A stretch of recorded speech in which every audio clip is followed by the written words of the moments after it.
Afternoon, everybody. I'm Brent Manning, one of the co-founders of Riverbend Malt House, and I'm here with my buddy Kyle McKenzie, head brewer at Green Man here in the South Slope of Asheville.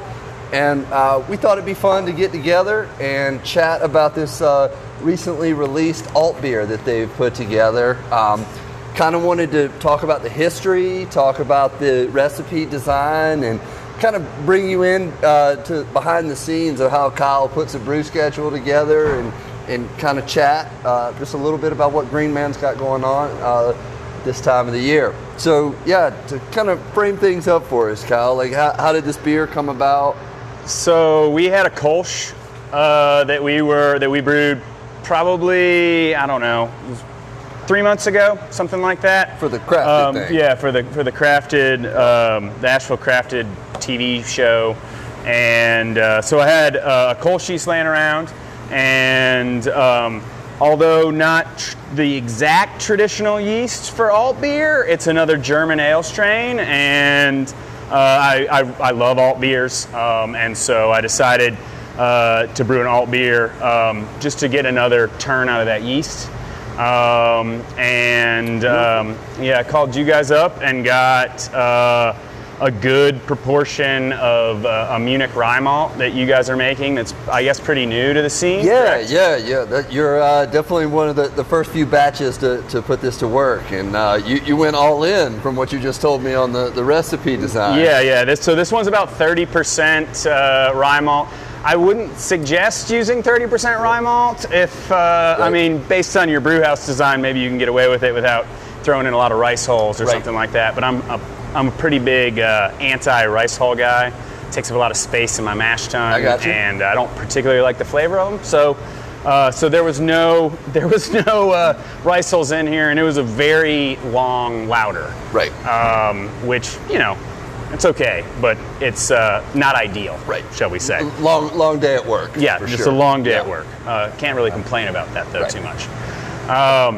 And so otherwise, this beer is it's a blend of continental and domestic Pilsner malts, and then a little bit of German a Cara Munich malt from Weyermann, and a very small amount of a dehusked Carafa from Weyermann as well. And that is just a little bit of color adjustment. I mean, that we're talking about like 7/10 of a percentage point in the mash bill, so it's like negligible.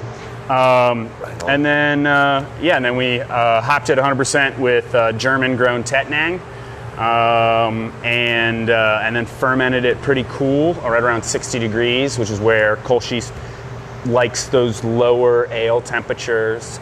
And then once fermentation was complete, we lagered it for about 4 weeks. I think I got right at 28 days of lagering at about 32 degrees Fahrenheit. Just trying to clean things up. That's kind of a traditional Altbier methodology. Right. Let's talk a little bit more about that. The style itself. The word alt means old, and so this beer has some really, really deep roots in Dusseldorf, and I wonder if you could tell us a little bit more about some of the historical elements of what goes on. Yes, so as far as I know, Altbier, the first Altbier was brewed by a brewery called Schumacher. They were founded in the 1830s, as far as I know. I don't know that they were producing Altbier at that point in time. But kind of made this amber pale, they would have called it a pale lager, or a pale ale, excuse me, although it's not really pale in color by today's standards. Right. But by those standards, everything would have been, higher kiln temperatures, and everything would have been a little richer in color. Right. Unevenly kilned. This is pre-lager. This is really understanding a lot of some of the basic mechanics of modern brewing. And more than likely, these malts were kilned with wood fires as opposed to coke or coal or gas or anything like that. So you're definitely going to have more color in your base malts. Nowhere near the 2-3 SRM of a modern Pilsner malt. So by today's standards, we're talking about an amber ale that is then lagered. Lagering being a process of cold storing, and German lager just means to store. And so apparently the brewmaster at Schumacher had decided that he was going to age this beer for a longer period of time in oak wooden casks for longer than he normally would age an ale, and that's kind of how the style all came about. Gotcha. Another interesting thing about Altbier and Dusseldorf in particular is Dusseldorf is one of the few cities that wasn't bombed in World War I or World War II, and so there's a street called the Altstadt in Dusseldorf that still has all of these alt breweries, and that's about all they brew. It's very much like Köln and Kolsch, where they don't have a bunch of different styles that they brew. You go in and you order a beer and you get alt beer. And if you're lucky and it's the right time of year, they have something called Sticke Alt that's a secret beer, but it's not on the menu. You have to know, you have to be kind of a regular or a local, and you know that beer exists. Right. And that one's a little stronger in alcohol typically, and more like a celebration type beer, limited release. So so technically it's an ale yeast, but it goes through a traditional lagering step. So just trying to clean those flavors up, and obviously it's going to lend to a clearer product, pre-filtration. Sure. I assume that lagering extended out and became a little bit more prevalent in alt beers once lager hit the scene in Germany, and they were trying to kind of keep up with lager production. Hold on to tradition, but still sort of take one or two steps into the modern brewing era that would have put us, mid 1800s, I guess, is when everything really started to make that strong pivot. And so really exciting stuff, man. I love, the Munich Rye really contributes some nice pumpernickel character to it that I think is really beautiful, and just don't see these styles anymore. Like it's a lot of multiple haze, multiple fruited sours, and I think some of these styles like this have gotten kind of pushed off of the tap wall, so to speak. So. They have. I mean, it's a maltier, a more malt forward style. It's still got a significant amount of bitterness to it, but I always kind of compare them to Germany's ESB, or in that level of like malt to bitterness ratio. Still definitely sessionable. Maybe the Stichalt is around 7%? 6.5%? Yeah, I think those are closer to 6.5%, 7%. Yeah, and then the normally aspirated version would be 4.5 to 5.5. Yeah, probably something like that. This ends up in the higher range.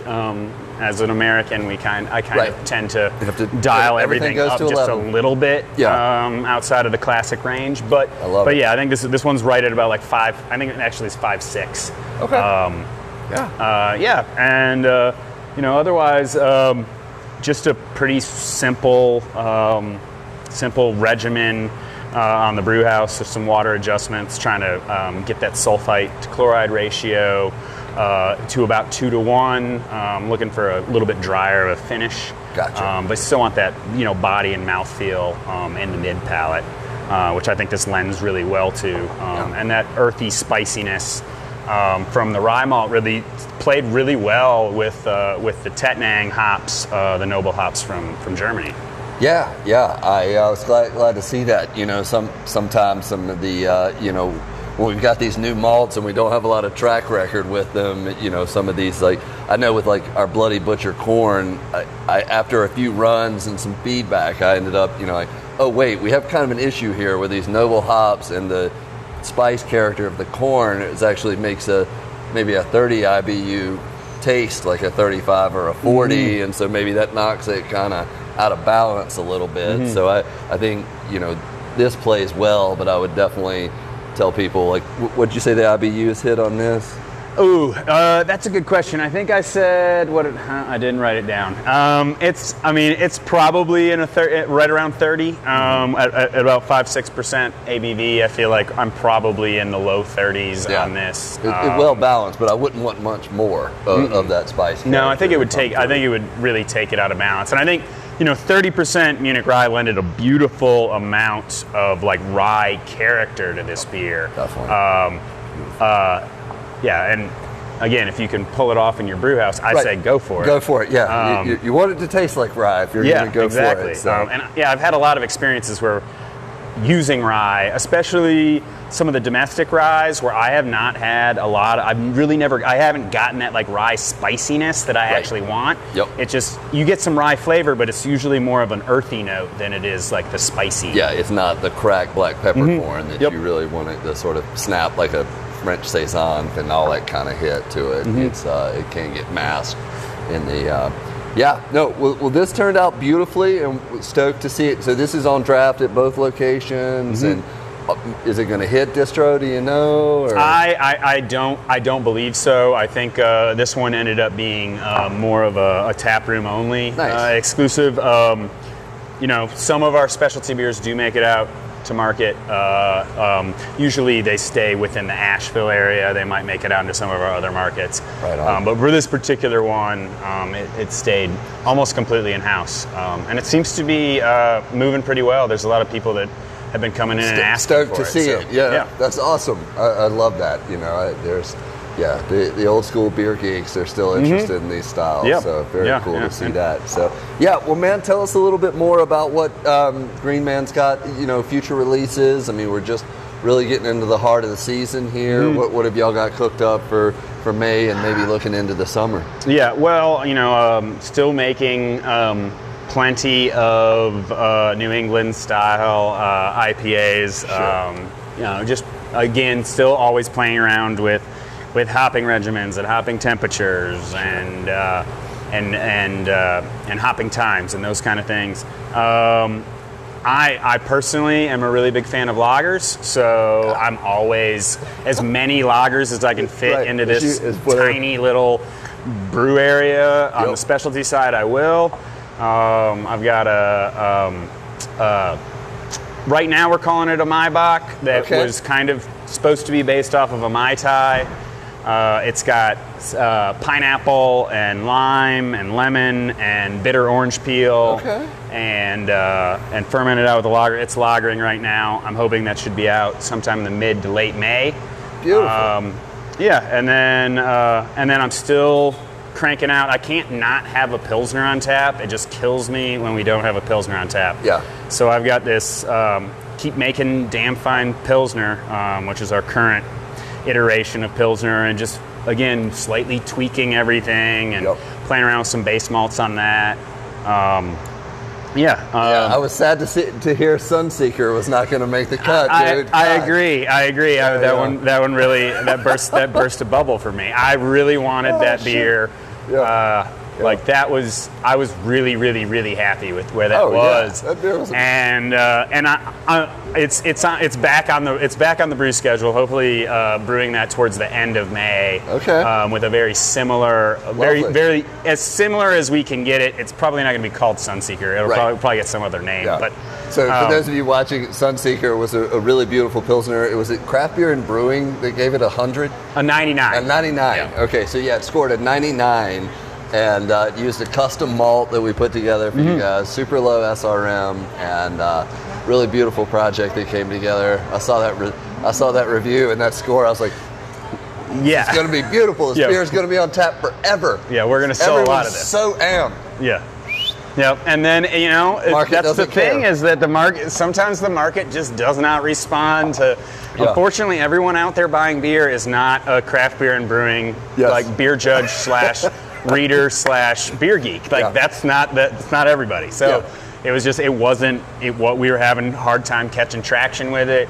And so I need to put a note to myself up in the office. It's like, your taste does not match the market's taste, Brent. And that's the truth. I'm in that same boat. I really love that beer. I think we'll probably just make something very, very similar, and I'll pull the dry hop out of it. I think the dry hop might have been what people had an issue with. Oddly enough, like in today's New England IPA world, a dry hop. That dry hop didn't work. Yeah, a Saaz dry hop Pilsner is just too much for people. It should have just been an IPL. I guess so. Yeah, I guess so. It was an Italian Pilsner. I was like, everybody likes Italian Pilsners, right? Right. But that's apparently the hotness. The people are into it. apparently, apparently that not wasn't the enough, case. So, but no, so, love that beer, and yeah, I thought the coffee kolsch with the crafted group turned out beautifully. Yeah, I was really happy with the way that one turned out as well, and that and that was all Riverbend malt as well. I think we ended up using a blend of Southern Select and Base Camp for that. Yeah, no, that sounds right. Very cool stuff. Yeah. So, yeah, and so right now, kind of for those of y'all watching at home, South Slope they got some really nice outdoor seating set up in front of Dirty Jack's, the original location of Green Man. And then how are y'all handling things at the mansion? I see, is there some outside seating? Yeah, we've got a there? great, we've got quite a bit of outdoor seating out there as well.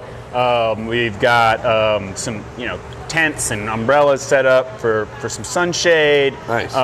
There are a couple of socially distanced tables inside. Very, very few and far between.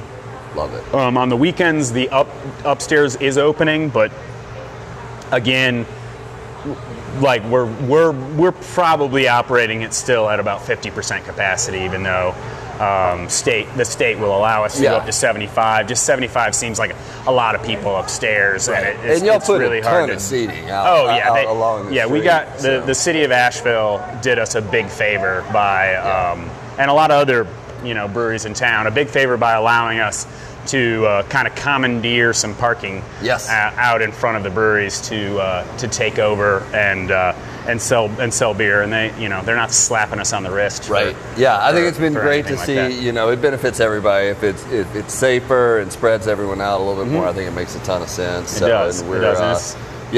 Asheville's done a great job, I think, of balancing like the tourism influx with the COVID regs and all of that. So it's been good to see. So well, man, anything else we need to cover before we wrap up? No, I don't think so. Just always happy to work with y'all. Absolutely, and always happy to use more and more of your malts. And every time you guys release something new, I'm like, I'm right there to try and grab some, whether it's chit malt or Munich rye or corn or anything else like that. I love it. Very cool. We do appreciate the support, man. And cheers. Cheers. Thanks, Brent. Yeah.